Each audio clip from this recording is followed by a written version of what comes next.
اعوذ باللہ من الشیطان الرجیم بسم اللہ الرحمن الرحیم السلام علیکم ورحمۃ اللہ وبرکاتہ. ویلکم ٹو 8th اسٹینڈرڈ تاریخ اور شہریت 8ویں جماعت کے لیے. تو اس میں آج ہم دیکھیں گے سبق نمبر 6 نوکر شاہی. آج کے اخبارات میں یا نیوز چینل پہ جب بھی ہم نیوز آن کرتے ہیں تو ہمیں ایک ہی نیوز دکھائی دیتی ہے کہ کلکٹر نے عوامی اجتماعات پر پابندی عائد کر دی، میونسپل کمشنر نے تخمینہ پیش کیا، مالیاتی سیکرٹری نے استعفیٰ دے دیا، علاقائی کمشنر موصول کا جائزہ لیں گے. تو جب بھی ہم یہ عہدے داروں کا ذکر سنتے ہیں، یعنی کلکٹر، میونسپل کمشنر، سیکرٹری اور مالیات اور علاقائی کمشنر، تو ہمارے ذہن میں سوال آتا ہے کہ یہ عہدے دار کون ہوتے ہیں؟ تو یہ عہدے دار جو ہوتے ہیں وہ حکومت کے انتظامی نظام کے گیزیٹڈ آفیسر ہوتے ہیں اور ان کی بہت اہم ذمہ داریاں ہوتی ہیں.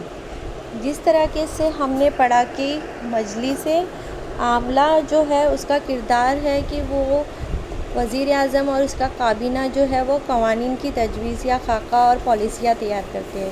حکومت کی پالیسیوں کو عملی شکل دینے والی مجلس عاملہ کے زیر انتظام کام کرنے والی ایک انتظامیہ ہوتی ہے جسے ہم نوکر شاہی کہتے ہیں، اور اس کی سبق میں ہم ان کے بارے میں اہم معلومات حاصل کریں گے. تو کسی بھی ملک کے حکومتی اداروں کو دو بنیادی قسم کے کام کرنے ہوتے ہیں. نمبر 1، ملک کو بیرونی حملوں اور داخلی خطروں سے بچا کر شہریوں کی حفاظت کرنا. نمبر 2، شہریوں کو مختلف خدمات فراہم کر کے ان کی روزمرہ زندگی کو زیادہ سے زیادہ سہولت بخش بنانا تاکہ وہ اپنے ملک اور ملک کی حفاظت اور ترقی کر سکیں. ان میں سے جو پہلی قسم کے کام ہیں وہ دفاعی انتظامیہ اس کے لیے دفاعی انتظام تیار رہتا ہے، یعنی ان خدمات کے تحت حفاظت کے لیے شہری خدمات کی مدد کی جاتی ہے. ان خدمات کو ہم فوجی خدمات کہتے ہیں. دوسری قسم کے کاموں کے لیے انتظامی نظام تیار کیا جاتا ہے جسے ہم انتظامی خدمات یعنی کہ سول سروس کہتے ہیں. انتظامی افسران اس کے بڑے نظام کو نوکر شاہی کہا جاتا ہے. پارلیمانی جمہوریت میں عوام کے منتخبہ نمائندوں اور وزراء پر انتظامی ذمہ داری ہوتی ہے. حکومت کے کام مختلف محکموں کے ذریعے انجام پاتے ہیں. ہر محکمے کا ایک وزیر ہوتا ہے جو اس محکمے کا سربراہ ہوتا ہے.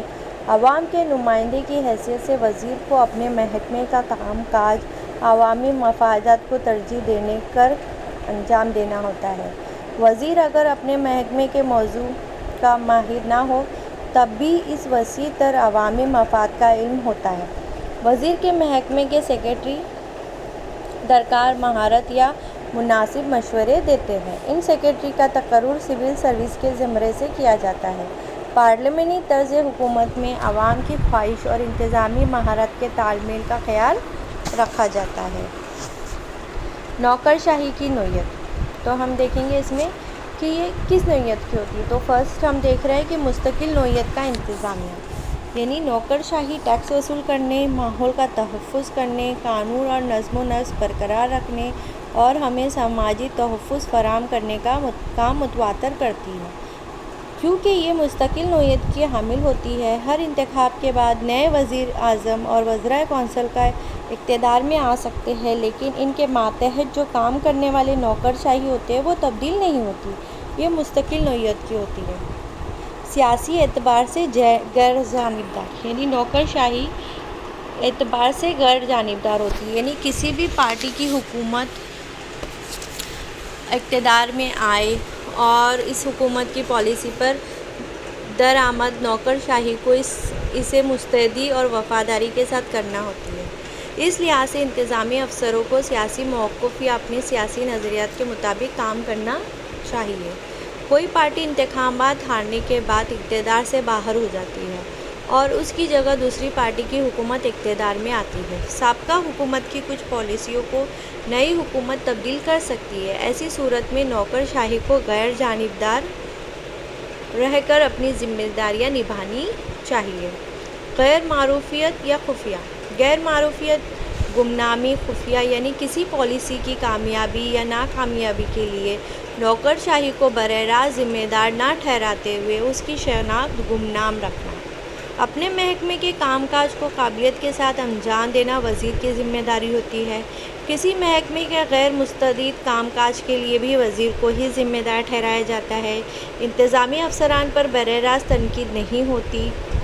पार्लियामेंट महकमे की ख़राब कारदगी के लिए वज़ीर को ही ज़िम्मेदार करार देती है। इस हवाले से वज़ीर को खुद इसकी ज़िम्मेदारी कबूल करना और नौकरशाही को तहफ़्फ़ुज़ देना होता है।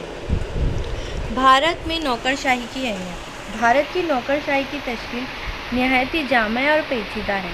आज़ादी के बाद से जो अहम तब्दीलियाँ की गई है, इस इंतज़ामिया ने इन पर नहायत ही मौसर तरीके से अमल आवरी की है।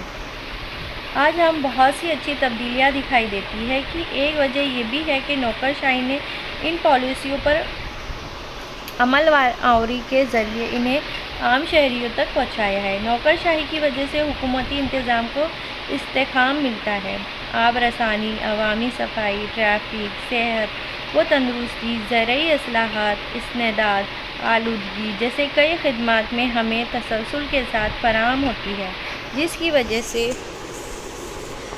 इज्तिमाई रोज़मर्रा ज़िंदगी को इस्तेकाम मिलता है। दूसरी वजह यह है कि नौकरशाही में समाजी तब्दील का ज़रिया है, यानी ख़वातीन को बाइख्तियार बनाना, बच्चों की हिफाजत, कमज़ोर तबक़ात के लिए स्कीमें वग़ैरह से मुताल्लिक़ हुकूमत जो क़ानून वाज़ह करती है, इस अमल में लाने का काम जो है नौकरशाही करती है। पॉलिसियों पर अमल आवरी की वजह से समाजी तब्दीलियाँ वाक़ई होती है।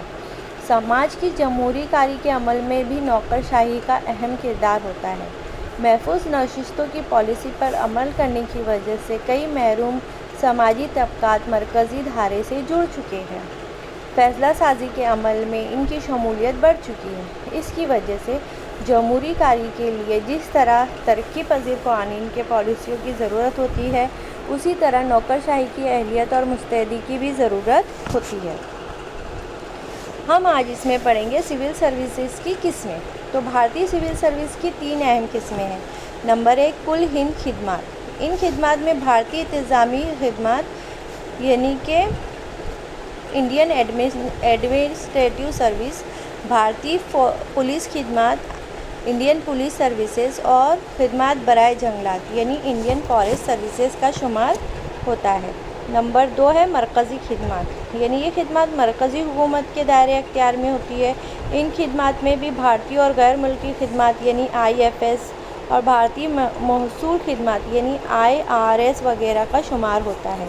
नंबर 3 पर है रियासती खिदमत। यह खिदमत रियासती हुकूमत के दायरे अख्तियार में होती है। Deputy collector, block development officer, tehsildar वगैरह के इंतज़ामी अफसरान का इंतखाब मुकाबला जाती इम्तिहान के ज़रिए होता है। मेयार और अहलियत की बुनियाद पर सिविल सर्विस की तकर्रुर के लिए भारतीय आईन ने पब्लिक सर्विस कमीशन जैसा खुद मुख्तार निज़ाम तश्कील दिया है। Union public service commission UPS की कुल हिंद खिदमत और मरकज़ी खिदमत के लिए इम्तिहान के लिए उम्मीदवारों का इंतखाब करती है और हुकूमत इनका तकर्रुर करती है। महाराष्ट्र पब्लिक सर्विस कमीशन यानी MPSC मुकाबला जाती इम्तिहानात के ज़रिए महाराष्ट्र में सिविल सर्विस के लिए उम्मीदवारों का इंतखाब करती है और हुकूमत से इनके तकर्रुर के लिए सिफारिश करती है। नौकरशाही और सिविल सर्विस के तवस्सुत से भी तमाम समाजी तबक़ात को मौक़े फ़राहम करने के लिए दर्ज फहरिस्तातों और क़बाइल, ख़वातीन, दीगर पासमानदा तबक़ात और माज़ूरीन के लिए महफूज नशिस्तें रख कर इन्हें भी इन खिदमत में शामिल होने का मौका दिया गया है। समाजी अदम मसावात की वजह से कमज़ोर तबका सिविल सर्विस में मौक़े से महरूम न रह जाए, इसलिए ये इंतज़ाम किया गया है।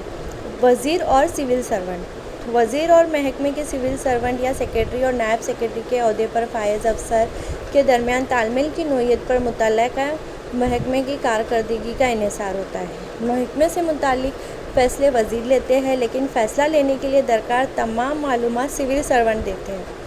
मालूमात पर सिविल सर्वेंट यानी नौकरशाही को अबूर हासिल होता है। ये एक सिविल सर्वेंट ही बता सकता है कि किस स्कीम के लिए कितनी माली गुंजाइश है, पॉलिसियों की कामयाबी या नाकामयाबी की तारीख भी सिविल सर्वेंट से वाकिफ़ होते हैं, लिहाजा वज़ीर बड़ी हद तक सिविल सर्वेंट पर इन्हिसार करते हैं। वज़ीर भी अगर सिविल सर्वेंट से अच्छा रब्त ज़ब्त कर रखे और बाहमी ताल्लुकात में एतमाद और शफाफियत हो तो महकमे का कामकाज उम्दा तरीके से अंजाम पा सकता है।